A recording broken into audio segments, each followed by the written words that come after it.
I clicked the wrong floor the other day because I was thinking about the hotel I was in the other day. And Jet-setting lifestyle. I was thinking, I want a fine actress, so I'm just wondering how you get to the place where you think, okay, I'm going to play a cactus mouse. I don't know if there was a lot of sort of work involved in finding, well, this is what they want, I know where to go with this. It was you know, a lifelong dream of mine. You know, I just got the sketch of For Sale in the mail, and a letter from the director, Gore Verbinski, asking me to be in it, and, you know, she was just, I would have done it solely based on how cute Priscilla was, but the fact that it was also a really good story and really cool characters just sort of, you know, It must have been well, Johnny Depp's a swine. Nobody likes Johnny Depp, so that must have been hard to work with him, though.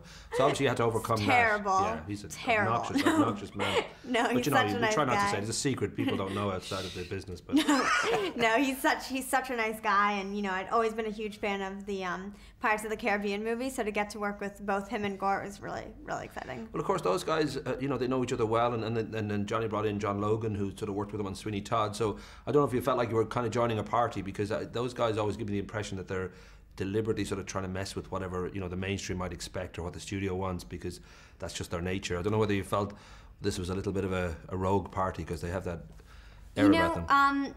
You know, everybody was just so sweet. You know, I came in and they were just like, you know, the nicest people. You know, it was great. I think that everybody was just in such a good mood all the time because it was just such a fun movie to make. So, you know, it was fun.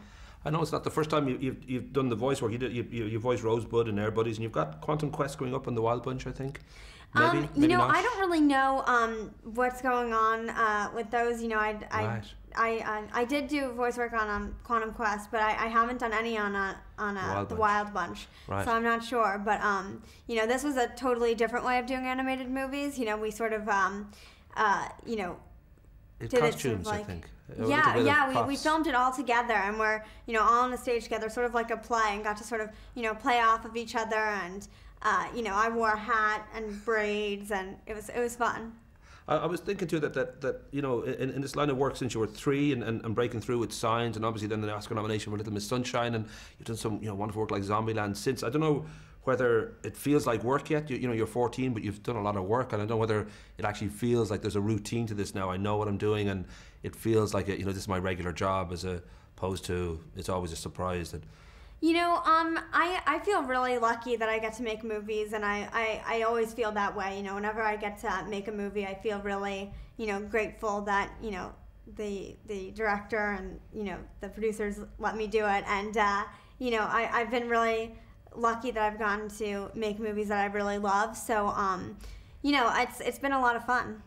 I know that I remember Alan Arkin on the red carpet for Little Miss Sunshine. I met him a few times afterwards, but he was sort of, he was delighted that you got the nomination. But I remember he just said that he hoped you didn't win on the level that he just thought it might sort of warp your career, and you might have this sort of strange expectation on yourself and studios and all that. And I don't know whether you kind of relate to that, because I'm guessing having an Irish mom and a half Irish dad, they wouldn't have let you get too big-headed or go off on any kind of major starbender. But could you understand where that was coming from? Because being so young, I guess it can be a derailment to have that sort of success so early.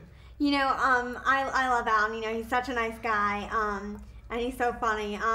You know, I mean, I think that there are definitely, you know, pressures that come with the job, but you know, there's also a lot of really important things going on in the world. You know, there's diseases, and there are people starving, and kids being, you know, severely bullied in school, and there's We're talking about Ireland now, aren't we, really? What? We're talking about Ireland specifically now, I think. We're in the doghouse, really. Everything's gone wrong, so. No, but, you know, it's just, you know, there's sort of like, you know, a lot more important things going on in the world than just a movie, so, you know, you gotta kind of keep it in perspective, I guess. And very, very quickly, do you know where that Irish line comes from? Because obviously being talented and beautiful and charming, that has to be the Irish. It has to be. Yeah.